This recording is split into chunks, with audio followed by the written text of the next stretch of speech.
ओम शांति। 16 फरवरी 2026 के ईश्वरीय महावाक्य। पहले सुनते हैं मुरली के मुख्य पॉइंट्स। बाबा ने कहा, जितना जितना तुम सर्विस में जोर भरेंगे, सबको बाप का परिचय देते रहेंगे, उतना तुम्हारा प्रभाव बढ़ेगा। हाँ, विघ्न भी जरूर पड़ेंगे। यह ऐसा अविनाशी ज्ञान है, अगर कोई थोड़ा भी सुन ले तो राजधानी में आ जाए, परंतु जो पुरुषार्थ नहीं करेंगे वह नौकर चाकर या प्रजा ही बनेंगे।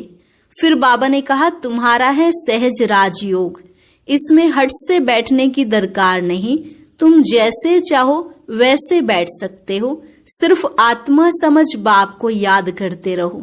मुख्य बात है बाप को याद करना और स्वदर्शन चक्रधारी बनना। तुम बीज को याद करो तो सारा झाड़ बुद्धि में स्वतः आ जाएगा। लास्ट में बाबा ने कहा, मैं आया हूं तुम बच्चों को अपने साथ घर ले जाने, परंतु माया ने तुम्हारे पंख काट दिए हैं, आत्मा उड़ नहीं सकती। इसलिए अविनाशी सर्जन बाप तमो प्रधान आत्मा को ऐसा इंजेक्शन लगाते हैं जिससे तुम सतो प्रधान बन उड़ जाते हो। और अब सुनते हैं महावाक्यों को विस्तार से। बाबा ने कहा, मीठे बच्चे, प्राणेश्वर बाप आया है तुम बच्चों को प्राणदान देने। प्राणदान मिलना अर्थात तमो प्रधान से सतो प्रधान बनना। प्रश्न, ड्रामा के हर राज को जानने के कारण कौन सी सीन तुम्हारे लिए नई नहीं है? उत्तर, इस समय जो सारी दुनिया में हंगामे हैं, विनाश काले विपरीत बुद्धि बन अपने ही कुल का खून करने के लिए अनेक साधन बनाते जाते हैं। यह कोई नई बात नहीं, क्योंकि तुम जानते हो यह दुनिया तो बदलनी ही है। महाभारत लड़ाई के बाद ही हमारी नई दुनिया आएगी। गीत, यह कौन आज आया, ओम शांति। सवेरे सवेरे यह कौन आकर मुरली बजाते हैं? दुनिया तो बिल्कुल ही घोर अंधियारे में है। तुम अभी मुरली सुन रहे हो ज्ञान सागर पतित पावन प्राणेश्वर बाप से। वह है प्राण बचाने वाला ईश्वर। कहते हैं ना, हे ईश्वर इस दुख से बचाओ। वह हद की मदद मांगते हैं। अभी तुम बच्चों को मिलती है बेहद की मदद, क्योंकि बेहद का बाप है ना। तुम जानते हो आत्मा भी गुप्त है, बच्चों का शरीर प्रत्यक्ष है, तो बाप की श्रीमत है बच्चों प्रति। सर्वशास्त्रमयी शिरोमणि गीता मशहूर है, सिर्फ उनमें नाम डाल दिया है श्री कृष्ण का। अब तुम जानते हो श्रीमत भगवानुवाच है। यह भी समझ गए कि भ्रष्टाचारी को श्रेष्ठाचारी बनाने वाला एक ही बाप है, वही नर से नारायण बनाते हैं। कथा भी है सत्यनारायण की, गाया जाता है अमर कथा। अमरपुरी का मालिक बनाने अथवा नर से नारायण बनाने की बात एक ही है। यह है मृत्युलोक। भारत ही अमरपुरी था, यह किसको भी पता नहीं है। यहाँ ही अमर बाबा ने पार्वतियों को सुनाया है। एक पार्वती व एक द्रौपदी नहीं थी। यह तो बहुत बच्चे सुन रहे हैं। शिव बाबा सुनाते हैं ब्रह्मा द्वारा। बाप कहते हैं, मैं ब्रह्मा द्वारा मीठे मीठे बच्चों को समझाता हूँ। बाप ने समझाया है बच्चों को आत्म अभिमानी जरूर बनना है। बाप ही बना सकते हैं। दुनिया में एक भी मनुष्य मात्र नहीं जिसको आत्मा का ज्ञान हो। आत्मा का ही ज्ञान नहीं है तो परमात्मा का ज्ञान कैसे हो सकता है? कह देते हैं हम आत्मा सो परमात्मा। कितनी भारी भूल में सारी दुनिया फंसी हुई है। बिल्कुल ही पत्थर बुद्धि है। विलायत वाले भी पत्थर बुद्धि कम नहीं है। यह बुद्धि में नहीं आता है कि हम यह जो बॉम्ब शादी बना रहे हैं, यह तो अपना भी खून, सारी दुनिया का भी खून करने के लिए बना रहे हैं। तो इस समय बुद्धि कोई काम की नहीं रही है। अपने ही विनाश के लिए सारी तैयारी कर रहे हैं। तुम बच्चों के लिए यह कोई नई बात नहीं है। जानते हो ड्रामानुसार उन्हों का भी पार्ट है। ड्रामा के बंधन में बांधे हुए हैं। पत्थर बुद्धि न हो तो ऐसे काम कर सकते हैं क्या? सारे कुल का विनाश कर रहे हैं। वंडर है ना, क्या कर रहे हैं। बैठे बैठे आज ठीक चल रहा है, कल मिलिट्री बिगड़ी तो प्रेसिडेंट को भी मार देते। ऐसे ऐसे इत्तेफाक होते रहते हैं, किसको भी सहन नहीं करते हैं। पावरफुल है ना, आजकल की दुनिया में हंगामा बहुत है, पत्थर बुद्धि भी अथाह है। अभी तुम बच्चे जानते हो, विनाश काले जो बाप से विपरीत बुद्धि हैं, उनके लिए विनशंति गाया हुआ है। अभी इस दुनिया को बदलना है। यह भी जानते हो, बरोबर महाभारत लड़ाई लगी थी, बाप ने राजयोग सिखाया था। शास्त्रों में तो टोटल विनाश दिखा दिया है, परंतु टोटल विनाश तो होता नहीं है। फिर तो प्रलय हो जाए, मनुष्य कोई भी न रहे, सिर्फ 5 तत्व ही रह जाएं, ऐसे तो हो नहीं सकता। प्रलय हो जाए तो फिर मनुष्य कहां से आए। दिखाते हैं श्री कृष्ण अंगूठा चूसता हुआ पीपल के पत्ते पर सागर में आया। बालक ऐसे आ कैसे सकता। मनुष्यों ने ऐसी ऐसी बातें लिख दी हैं जो बात मत पूछो। अभी तुम कुमारियों द्वारा इन विद्वानों भीष्म पितामह आदि को भी ज्ञान बाण लगते हैं, वह भी आगे चलकर आएंगे। जितना जितना तुम सर्विस में जोर भरेंगे, बाप का परिचय सबको देते रहेंगे, उतना तुम्हारा प्रभाव बढ़ेगा। हाँ, विघ्न भी पड़ेंगे, यह भी गाया हुआ है। आसुरी संप्रदाय के इस ज्ञान यज्ञ में बहुत विघ्न पड़ते हैं। बेचारे पत्थर बुद्धि मनुष्य कुछ नहीं जानते कि यह क्या है। कहते हैं इन्हों का तो ज्ञान ही न्यारा है। यह भी तुम समझते हो, नई दुनिया के लिए नई बातें हैं। बाप कहते हैं यह राजयोग तुमको और कोई सिखला नहीं सकेंगे। ज्ञान और योग बाप ही सिखला रहे हैं। सदगति दाता एक ही बाप है, वही पतित पावन है, तो जरूर पतितों को ही ज्ञान देंगे ना। तुम बच्चे समझते हो, हम पारस बुद्धि बन पारसनाथ बनते हैं। मनुष्यों ने मंदिर कितने ढेर बनाए हैं, परंतु वह कौन है, क्या करके गए हैं, अर्थ कुछ भी नहीं समझते। पारसनाथ का भी मंदिर है, परंतु किसको भी पता नहीं है भारत पारसपुरी था, सोने हीरे जवाहरातों के महल थे। कल की बात है, वह तो लाखों वर्ष कह देते हैं सिर्फ एक सतयुग को, और बाप कहते हैं सारा ड्रामा ही 5000 वर्ष का है। इसलिए कहा जाता है आज का भारत क्या है, कल का भारत क्या था। लाखों वर्ष की तो किसको स्मृति रह न सके। तुम बच्चों को अब स्मृति मिली है।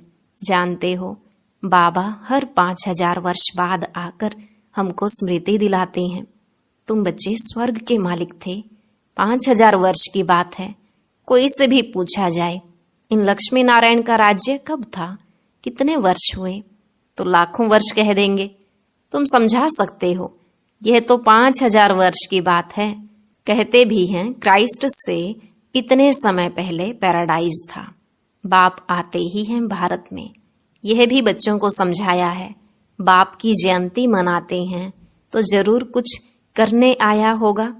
पतित पावन है तो जरूर आकर पावन बनाता होगा। ज्ञान सागर है तो जरूर ज्ञान देंगे ना। योग में बैठो, अपने को आत्मा समझ बाप को याद करो, यह ज्ञान हुआ ना। वह तो है हठ योगी, टांग टांग पर चढ़ाकर बैठते हैं, क्या क्या करते हैं। तुम माताएं तो ऐसे कर न सको, बैठ भी न सको। बाप कहते हैं मीठे बच्चे, यह कुछ करने की तुमको दरकार नहीं है। स्कूल में स्टूडेंट कायदे सिर तो बैठते हैं ना। बाप तो वह भी नहीं कहते हैं, जैसे चाहे वैसे बैठो, बैठकर थक जाओ तो अच्छा सो जाओ। बाबा कोई बात में मना नहीं करते हैं। यह तो बिल्कुल सहज समझने की बात है, इसमें कोई तकलीफ की बात नहीं। भल कितना भी बीमार हो, पता नहीं सुनते सुनते शिव बाबा की याद में रहते रहते और प्राण तन से निकल जाएं। गाया जाता है ना, गंगा का तट हो, गंगा जल मुख में हो, तब प्राण तन से निकले। वह तो सब है भक्ति मार्ग की बातें, वास्तव में है यह ज्ञान अमृत की बात। तुम जानते हो सचमुच ऐसे ही प्राण निकलने हैं। तुम बच्चे आते हो परम धाम से, हमको छोड़कर जाते हो। बाप कहते हैं मैं तुम बच्चों को साथ ले जाऊंगा। मैं आया हूं तुम बच्चों को घर ले जाने के लिए। तुमको न अपने घर का पता है न आत्मा का पता है। माया ने बिल्कुल ही पंख काट डाले हैं, इसलिए आत्मा उड़ नहीं सकती, क्योंकि तमो प्रधान है। जब तक सतो प्रधान बने तब तक शांति धाम में जा कैसे सकती, यह भी जानते हैं। ड्रामा प्लान अनुसार सबको तमो प्रधान बनना ही है। इस समय सारा झाड़ बिल्कुल तमो प्रधान जड़जड़ी भूत हो गया है। बच्चे जानते हैं सब आत्माएं तमो प्रधान है। नई दुनिया में होती हैं सतो प्रधान। यहाँ किसकी सतो प्रधान अवस्था हो न सके। यहाँ आत्मा पवित्र बन जाए तो फिर यहाँ ठहरे नहीं, एकदम भाग जाए। सब भक्ति करते ही है मुक्ति के लिए अथवा शांति धाम में जाने के लिए, परंतु कोई भी वापस जा नहीं सकते। लव नहीं कहता। बाप यह सब राज बैठ समझाते हैं धारण करने के लिए। फिर भी मुख्य बात है बाप को याद करना, स्वदर्शन चक्रधारी बनना। बीज को याद करने से सारा झाड़ बुद्धि में आ जाएगा। झाड़ पहले छोटा होता है फिर बड़ा होता जाता है। अनेक धर्म है ना, तुम एक सेकंड में जान लेते हो। दुनिया में किसको भी पता नहीं है। मनुष्य सृष्टि का बीज रूप सबका एक बाप है। बाप कभी सर्वव्यापी थोड़े ही हो सकता। बड़े ते बड़ी भूल है यह। तुम समझाते भी हो, मनुष्य को कभी भगवान नहीं कहा जाता है। बाप बच्चों को सब बातें सहज करके समझाते हैं। फिर जिनकी तकदीर में है, निश्चय है, तो वह जरूर बाप से वर्षा लेंगे। निश्चय नहीं होगा तो कभी भी नहीं समझेंगे। तकदीर ही नहीं तो फिर तदबीर भी क्या करेंगे। तकदीर में नहीं है तो वह बैठते ही ऐसे हैं जो कुछ भी समझते नहीं। इतना भी निश्चय नहीं कि बाप आए हैं बेहद का वर्षा देने। जैसे कोई नया आदमी मेडिकल कॉलेज में जाकर बैठे तो क्या समझेंगे, कुछ भी नहीं। यहाँ भी ऐसे आकर बैठते हैं। इस अविनाशी ज्ञान का विनाश नहीं होता है, यह भी बाप ने समझाया है। राजधानी स्थापन होती है ना, तो नौकर चाकर प्रजा, प्रजा के भी नौकर चाकर सब चाहिए ना। तो ऐसे भी आते हैं। कोई को तो बहुत अच्छी रीति समझ में आ जाएगा, ओपिनियन भी लिखते हैं ना। आगे चल कुछ चढ़ने की कोशिश करेंगे, परंतु उस समय है मुश्किल, क्योंकि उस समय तो बहुत हंगामा होगा। दिन प्रतिदिन तूफान बढ़ते जाते हैं। इतने सेंटर्स हैं, अच्छी रीति समझेंगे भी। यह भी लिखा हुआ है ब्रह्मा द्वारा स्थापना। विनाश भी सामने देखते हैं। विनाश तो होना ही है। गवर्नमेंट कहती है जन्म कम हो, परंतु इसमें कर ही क्या सकेंगे। झाड़ की वृद्धि तो होनी है। जब तक बाप है तब तक सब धर्मों की आत्माओं को यहाँ रहना ही है। जब जाने का समय होगा तब आत्माओं का आना बंद होगा। अभी तो सबको आना ही है, परंतु यह बातें कोई समझते नहीं हैं। बापूजी भी कहते थे रावण राज्य है, हमको राम राज्य चाहिए। कहते हैं फलाना स्वर्गवासी हुआ तो इसका मतलब यह नर्क है ना। मनुष्य इतना भी समझते नहीं। स्वर्गवासी हुआ तो अच्छा है ना, जरूर नर्कवासी था। बाबा समझाते हैं मनुष्यों की सूरत मनुष्य की, सीरत बंदर की है। सब गाते रहते हैं पतित पावन सीताराम। हम पतित हैं, पावन बनाने वाला है बाप। वह सब हैं भक्ति मार्ग की सीताएं। बाप है राम। किसको सीधा कहो तो मानते नहीं, राम को बुलाते हैं। अभी तुम बच्चों को बाप ने तीसरा नेत्र दिया है। तुम जैसे अलग दुनिया के हो गए हो। पुरानी दुनिया में क्या क्या करते रहते हैं। अभी तुम समझते हो। तुम बच्चे बेसमझ से समझदार बने हो। रावण ने तुमको कितना बेसमझ बना दिया है। बाप समझाते हैं इस समय सभी मनुष्य तमो प्रधान बन गए हैं, तब तो बाप आकर सतो प्रधान बनाते हैं। बाप कहते हैं भल तुम बच्चे अपनी सर्विस भी करते रहो, सिर्फ एक बात याद रखो, बाप को याद करो। तमो प्रधान से सतो प्रधान बनने का रास्ता और कोई बता नहीं सकता। सर्व का रूहानी सर्जन एक ही है। वही आकर आत्माओं को इंजेक्शन लगाते हैं, क्योंकि आत्मा ही तमो प्रधान बनी है। बाप को अविनाशी सर्जन कहा जाता है। अभी आत्मा सतो प्रधान से तमो प्रधान बनी है। इनको इंजेक्शन चाहिए। बाप कहते हैं बच्चे अपने को आत्मा निश्चय करो, और अपने बाप को याद करो। बुद्धि योग ऊपर स्वीट होम में लगाओ। हमको स्वीट साइलेंस होम में जाना है। निर्वाण धाम को स्वीट होम कहा जाता है। अच्छा, मीठे मीठे सिकिलधे बच्चों प्रति माता पिता बाप दादा का याद प्यार और गुड मॉर्निंग। रूहानी बाप की रूहानी बच्चों को नमस्ते। रूहानी बच्चों की रूहानी बाप दादा को नमस्ते नमस्ते, गुड मॉर्निंग, शुक्रिया बाबा, शुक्रिया। धारणा के लिए मुख्य सार। पहला पॉइंट, यह पुरानी दुनिया विनाश हुई पड़ी है, इसलिए इससे अपने आप को अलग समझना है। झाड़ की वृद्धि के साथ साथ जो विघ्नों रूपी तूफान आते हैं उनसे डरना नहीं है, पार होना है। दूसरा, आत्मा को सतोप्रधान बनाने के लिए अपने को ज्ञान योग का इंजेक्शन देना है।